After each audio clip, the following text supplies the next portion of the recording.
Merhaba, Kitap Kısa Yolu kanalına hoş geldiniz. Bugün sadece bir tarih kitabını değil, insanlığın son 13 bin yıllık macerasını, dünyadaki güç dengelerinin neden bugünkü gibi şekillendiğini anlatan modern bir klasiği masaya yatırıyoruz. Belki de hayatınızda en az bir kez kendinize şu soruyu sormuşsunuzdur. Neden tarih böyle gelişti? Neden İnkalar İspanya'yı işgal etmedi de İspanyollar Güney Amerika'yı fethetti? Neden teknoloji, sanayi ve ölümcül silahlar dünyanın belirli bölgelerinde gelişti de diğerlerinde gelişmedi? Cevabın ırklarla, zekayla ya da çalışkanlıkla bir ilgisi yoksa o zaman geriye ne kalıyor? Önünüzdeki 20 dakika boyunca dünyaya bakış açınızı kökten değiştirecek bir yolculuğa çıkacağız. Konumuz Jared Diamond'ın 1997 yılında yayımlanan ve kurgu dışı dalında Pulitzer ödülünü kazanan başyapıtı Tüfek, Mikrop ve Çelik. Yazar Jared Diamond aslında bir fizyolog ve evrimsel biyolog. Ancak bu kitapta o, biyoloji bilgisini coğrafya ve tarihle harmanlayarak insanlık tarihinin en büyük bulmacasını çözmeye çalışıyor. Hazırsanız arkanıza yaslanın. Çünkü tarihin derinliklerine, medeniyetlerin köklerine iniyoruz. Hikayemiz kitabın da açılışını yaptığı gibi akademik bir kürsüde değil, Yeni Gine'nin tropikal sahillerinde sıradan bir yürüyüş sırasında başlıyor. Yıl 1972. Jared Diamond o sırada Yeni Gine'de kuş evrimi üzerine araştırmalar yapıyor. Yanında yürüyen kişi ise Yali adında yerel halktan karizmatik ve zeki bir politikacı. Yali sohbet sırasında Diamond'a o kadar basit ama o kadar da can alıcı bir soru soruyor ki bu soru Diamond'ın sonraki 25 yılını bu kitabı yazmaya adamasına neden oluyor. Yali diyor ki, neden siz beyazların bu kadar çok kargosu var ve bunları buraya kadar getirdiniz? Ve buna karşında biz Yeni Ginelilerin kargosu bu kadar az. Neden? Yali'nin kargo kelimesiyle kastettiği şey sadece gemiler dolusu mal değil. Çelik baltalar, giysiler, ilaçlar, teknolojik aletler ve şemsiyeler gibi Batı dünyasının ürettiği her türlü maddi güçtü. Avrupalılar ve onların soyundan gelenler yüzyıllardır dünyanın dört bir yanına bu kargoları taşıyor, sömürgeler kuruyor ve hükmediyorlardı. Yeni Gineliler ve dünyanın diğer yerli halkları ise zekalarından veya becerilerinden hiçbir şey kaybetmemiş olmalarına rağmen bu maddi güce sahip değillerdi. İşte kitabın ana ekseni bu soru üzerine kurulu. Neden? Çoğu insan bu soruyu sormaya bile çekinir çünkü verilecek cevabın ırkçılıkla sonuçlanmasından korkar. Yüzyıllar boyunca Batılılar bu farkın sebebini biyolojik üstünlük olarak açıkladılar. Onlara göre Avrupalılar genetik olarak daha zeki, daha yenilikçi veya daha çalışkandı. Ancak Diamond bu kitabın daha ilk sayfalarında bu ırkçı açıklamayı elinin tersiyle itiyor ve bilimsel olarak çürütüyor. Yeni Gine'de yıllarca yaşayan Diamond, taş devri koşullarında hayatta kalmayı başaran bir yerlinin modern şehirde yaşayan pasif bir bireyden çok daha uyanık, zeki ve problem çözümü yeteneğine sahip olması gerektiğini savunuyor. Yani mesele beyinlerimizin içindeki nöronlarda değil, mesele ayaklarımızın bastığı toprakta. Diamond'ın tezi net. Tarihsel eşitsizliklerin nedeni halkların biyolojik farklılıkları değil, tamamen çevresel ve coğrafi koşulların farklılığıdır. Bu tez kulağa basit gelebilir ancak kanıtlarını incelediğimizde tarihin aslında bir coğrafya piyangosu olduğunu göreceğiz. Bu piyangonun nasıl çalıştığını anlamak için tarihin en dramatik karşılaşmalarından birine, 16 Kasım 1532 tarihine, Peru'nun dağlık kasabası Cajamarca'ya gitmemiz gerekiyor. O gün İspanyol Fatih Francisco Pizarro, İnka İmparatoru Atahualpa ile karşı karşıya geldi. Bu karşılaşma eski dünya ile yeni dünyanın çarpışmasıydı ve sonuçları bize kitabın ismindeki üç kelimenin tüfek, mikrop ve çeliğin gücünü en kanlı şekilde gösterecekti. Pizarro'nun emrinde sadece 168 İspanyol askeri vardı. Yanlış duymadınız. Sadece 168 kişi. Karşılarında ise kendi evinde, kendi topraklarında bulunan İmparator Atahualpa ve onun 80 bin kişilik devasa ordusu duruyordu. Mantıken 80 bin kişinin 168 kişiyi saniyeler içinde ezip geçmesi gerekirdi. Ama tam tersi oldu. Gün batımına kadar İspanyollar tek bir kayıp bile vermeden binlerce yerliyi katletti ve İmparator Atahualpa'yı da esir aldı. Peki, bu imkansız zafer nasıl kazanıldı? İşte burada yakın nedenler devreye giriyor. Birincisi çelik. İspanyolların çelikten yapılmış kılıçları, zırhları ve miğferleri vardı. İnkaların silahları ise taş, bronz ve tahtadandı. İnkaların sopaları İspanyol çeliğini delemiyor, kırılıyordu. İkincisi tüfekler. O dönemdeki tüfekler yani arkebüzler doldurması zor ve isabet oranı düşük silahlardı. Ama çıkardıkları gök gürültüsü benzeri ses ve duman atları ve silahları daha önce hiç görmemiş İnka ordusunda korkunç bir psikolojik şok yarattı. Üçüncüsü ve belki de savaş meydanındaki en önemli faktör atlardı. İnkalar daha önce hiç at görmemişlerdi. Zırhlı bir süvarinin hızı, manevra kabiliyeti ve yüksekten vuruş gücü yaya askerler için durdurulamaz bir güçtü. Bir tankın piyadelerin arasına dalması gibi bir şeydi. Ancak Pizarro'nun zaferinde savaş meydanında görünmeyen başka güçler de vardı. Bunlardan biri Pizarro oraya gelmeden çok önce karaya ayak basmıştı. Mikroplar. İspanyolların gelişiyle birlikte Avrupa'dan taşınan çiçek hastalığı Pizarro'dan önce Güney Amerika'ya ulaşmış, İnka nüfusunun büyük bir kısmını kırmış ve hatta Atahualpa'dan önceki imparatoru ve veliahtını öldürerek imparatorlukta bir iç savaşın çıkmasına neden olmuştu. Atahualpa bölünmüş ve hastalıktan kırılmış bir imparatorluğun başındaydı. Ve son olarak bir bilgi daha. Pizarro yazılı tarih ve denizcilik geleneği sayesinde okyanusları aşıp oraya gelmişti. Cortez'in Meksika'daki taktiklerini okumuştu. Atahualpa'nın ise İspanyollar karşısında hiçbir bilgisi yoktu. Denizden gelen bu adamların kim olduğunu, ne istediklerini bilmiyordu. Çünkü İnka medeniyetinde yazı da yoktu. Bilgi kulaktan kulağa aktarılıyordu ve bu da stratejik bir körlük yaratıyordu. Tüfekler, mikroplar, çelik, atlar ve yazı. Bunlar Pizarro'nun o gün galip gelmesini sağlayan yakın nedenlerdir. Tarih kitapları genellikle burada durur ve Avrupalılar teknolojik olarak üstündü der geçer. Ancak Jared Diamond burada durmuyor ve o can alıcı soruyu, neden sorusunu bir katman daha derine indiriyor. Neden bu avantajlar İspanyollardaydı? Neden Atahualpa gemilere binip elinde tüfeklerle İspanya kıyılarına çıkmadı? Neden İnkalar çiçek hastalığını Avrupa'ya bulaştırmadı? Neden çelik kılıçları İnkalar değil de İspanyollar icat etti?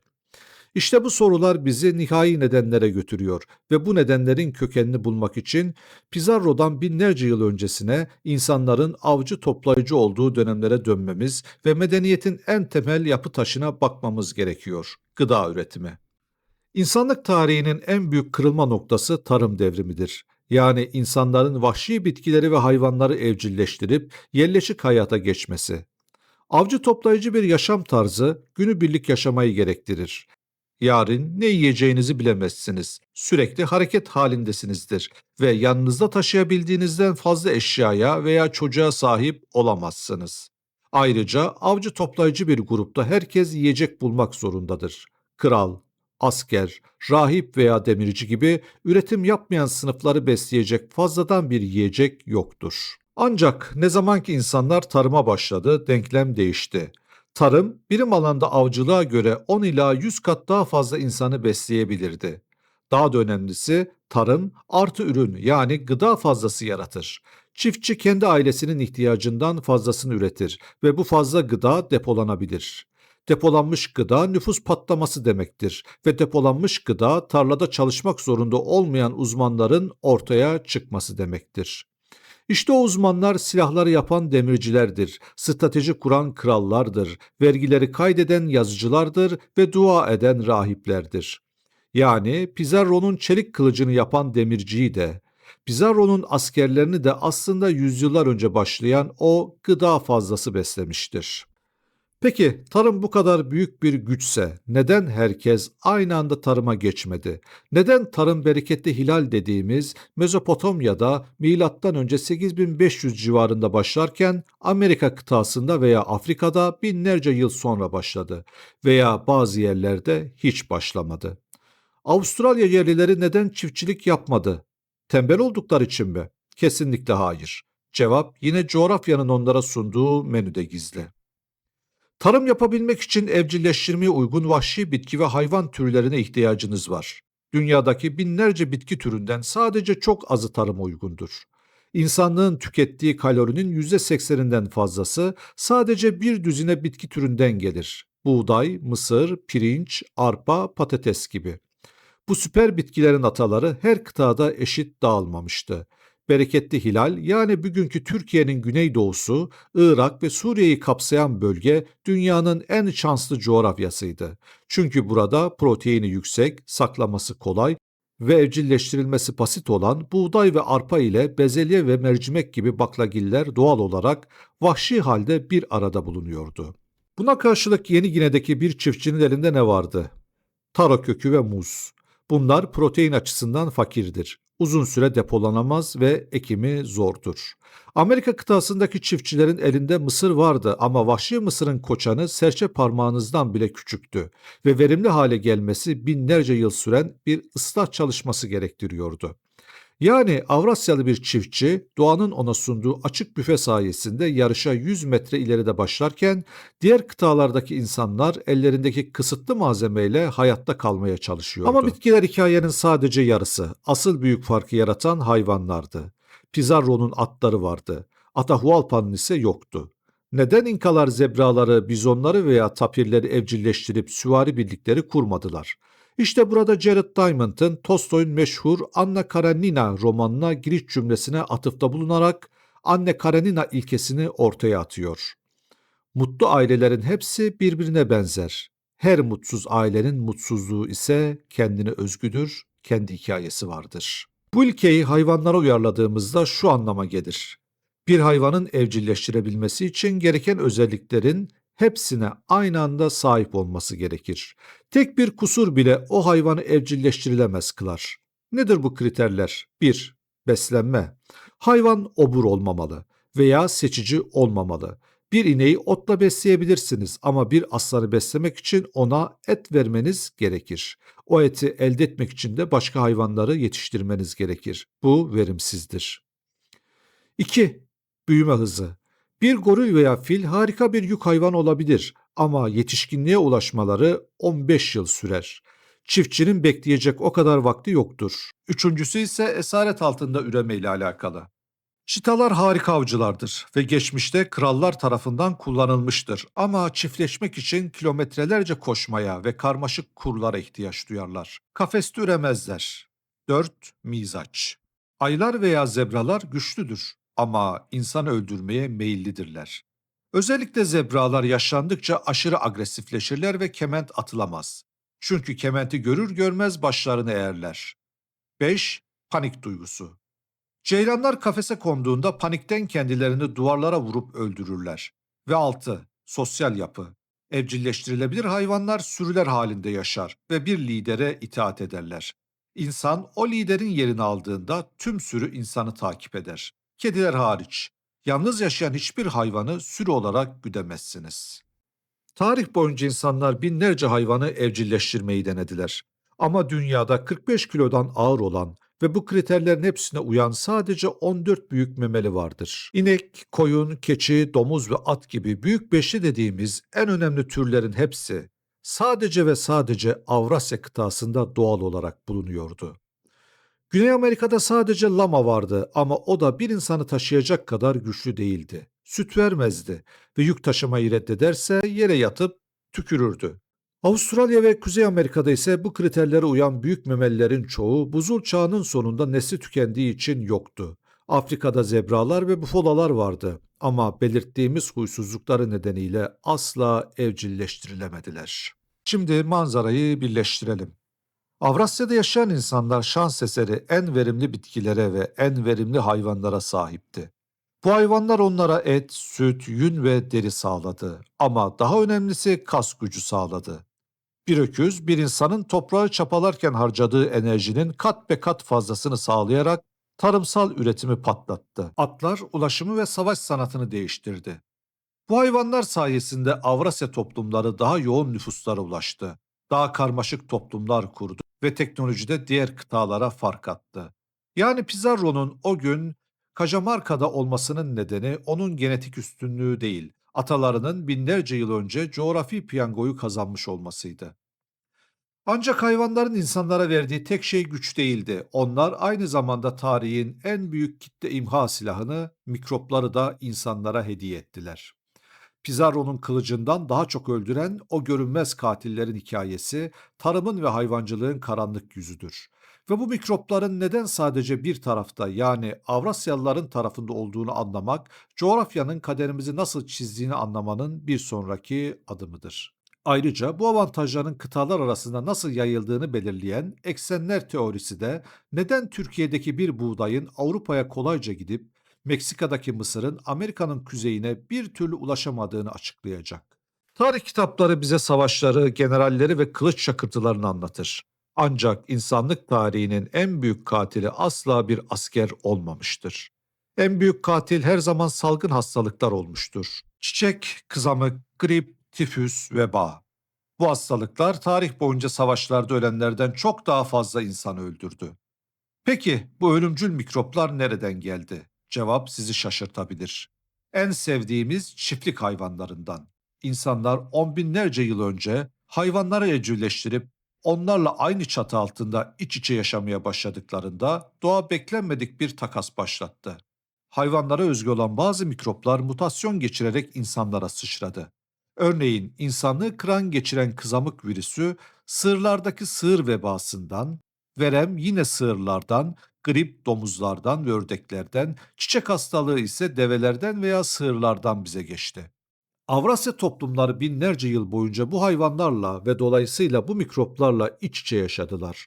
Şehirler kalabalıklaştıkça bu mikroplar için mükemmel bir yayılma alanı oluştu. Yüzyıllar boyunca milyonlarca insan öldü ama ölmeyenler, yani hayatta kalanlar, bu hastalıklara karşı genetik bir bağışıklık geliştirdiler. Avrasyalı bir çocuk çocukluğunda bu hastalıkları geçiriyor ve vücudu bu düşmanı tanıyordu. Ancak okyanusun diğer tarafında Amerika kıtasında durum tamamen farklıydı. Hatırlarsanız Amerika yerlilerinin evcilleştirebildiği, sürü halinde yaşayan neredeyse hiçbir hayvan yoktu. Lamalar vardı ama onlar da insanlara yakın yaşamıyor, sütleri içilmiyordu. Bu yüzden Amerika yerlileri, Avustralya aborjinleri ve Güney Afrikalı kabileler bu hayvan kökenli katil mikroplarla hiç tanışmamışlardı. Bağışıklık sistemleri tamamen savunmasızdı. 1492'de Kolomb Amerika'ya ayak bastığında yanında sadece tüfekleri ve çeliği değil, nefesinde ve kanında bu mikropları da getirdi. Sonuç bir savaş değil, bir kıyımdı. Avrupalılar daha köylere girmeden mikropları önden gidiyordu. Çiçek hastalığı bir orman yangını gibi kıtaya yayıldı. Pizarro, İnka topraklarına varmadan çok önce Avrupa'dan gelen hastalıklar nüfusun %95'ini yok etmişti. Düşünebiliyor musunuz? 100 kişiden 95'i. Tarlaları sürecek, orduya katılacak, liderlik edecek kimse kalmamıştı. Amerika yerlilerinin Avrupa'yı işgal edememesinin, hatta kendilerini savunamamasının en büyük nedeni biyolojikti. Eğer İnkaların inekleri ve domuzları olsaydı, belki de onlar Avrupa'ya ölümcül bir hastalık taşıyacak ve tarih tamamen tersine dönecekti. Ama coğrafya biyolojik silahları sadece Avrasyalıların eline vermişti. Peki sadece hastalıklar mı? Teknolojinin, yazının ve tarımın yayılmasında da coğrafyanın parmağı var mı? İşte burada Jared Diamond, kitabın en parlak teorilerinden birini, kıta eksenleri teorisini ortaya atıyor. Dünya haritasını gözünüzün önüne getirin. Avrasya kıtası, yani Avrupa ve Asya, doğu-batı ekseninde uzanan devasa bir kara kütlesidir. Amerika kıtası ve Afrika ise kuzey-güney ekseninde uzanır. Bu şekil farkı tarihin kaderini nasıl belirlemiş olabilir ki? Cevap basit: enlem. Aynı enlemde bulunan bölgeler benzer gün uzunluklarına, benzer mevsimlere ve benzer iklim koşullarına sahiptir. Türkiye'deki bir tarlayı düşünün. Buradaki iklim koşulları binlerce kilometre batıdaki İspanya'da veya binlerce kilometre doğudaki Çin'de aşağı yukarı benzerdir. Bu sayede bereketli hilalde, yani Anadolu ve Mezopotamya'da evcilleştirilen buğday, arpa, koyun ve keçi hızla batıya, Avrupa'ya ve doğuya, Hindistan'a yayılabilmişti. Bir çiftçi tohumunu alıp doğuya ya da batıya yürüdüğünde o tohumun yeşereceği tanıdık bir iklimle karşılaşmıştı.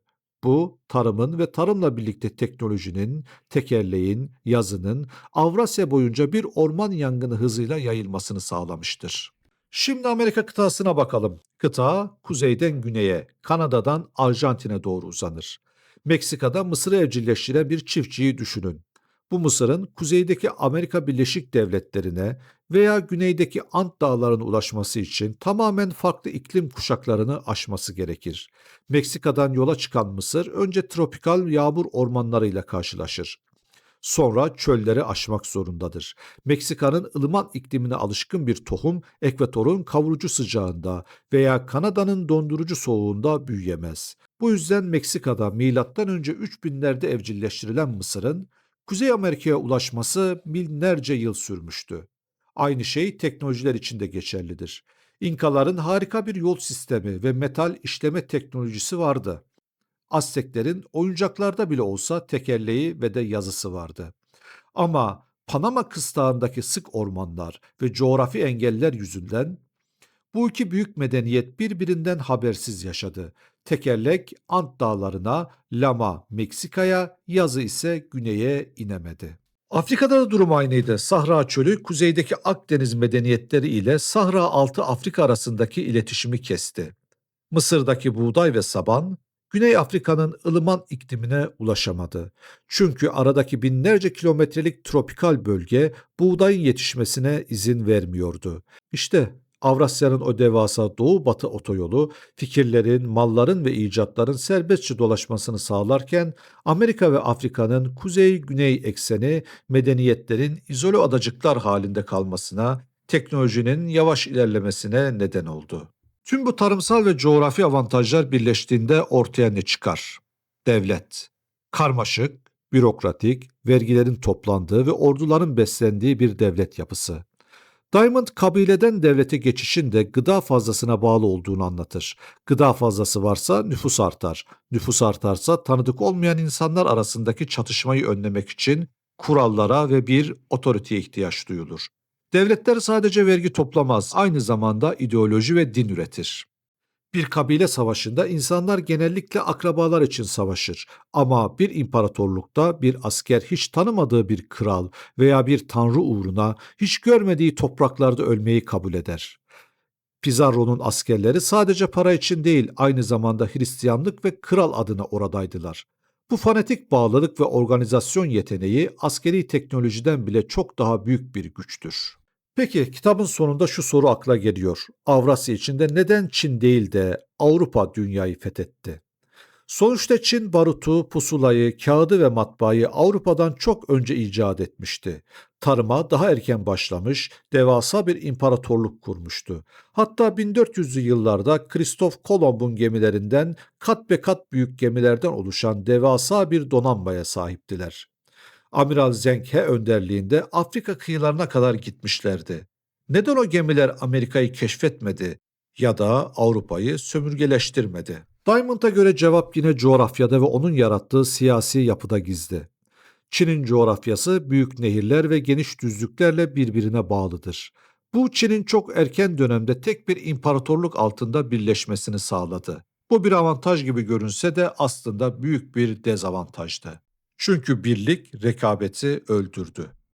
15. yüzyılda Çin İmparatorluğu'nun sarayında hadımlarla bürokratlar arasında bir güç çekişmesi yaşandı ve imparator okyanus seferlerinin yasaklanmasına karar verdi. Tek bir imza ile dünyanın en büyük donanması limanlarda çürümeye terk edildi. Tersaneler kapatıldı, gemi yapımı yasaklandı. Çin kendi içine kapandı. Tüm ülkede tek bir otorite olduğu için bu karara itiraz edecek, alternatif bir yol deneyecek kimse yoktu. Avrupa ise tam tersiydi. Avrupa'nın coğrafyası dağlarla, yarımadalarla ve nehirlerle bölünmüştü. Alpler, Pireneler, İngiltere'yi ayıran Manş Denizi.